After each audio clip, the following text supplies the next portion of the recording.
রবিবার বিকেল বোয়ালখালীর কধুরখিল চৌধুরী হাটে জনসমাগম। ব্যানার, ফেস্টুন, স্লোগানে মুখর পুরো এলাকা।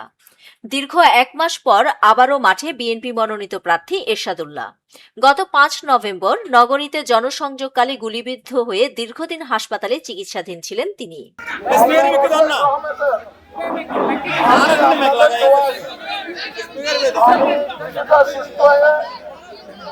আল্লাহর রহমতে আপনাদের হাতে ফেরত এসেছি। শুকরিয়া আদায় করছি আপনারা যে আমার জন্য দোয়া করেছেন।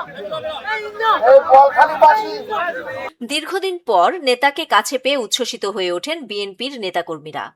বিকেল 3টা থেকে গাড়িবহর নিয়ে বোয়ালখালীতে গণসংযোগ শুরু করেন এরশাদুল্লাহ।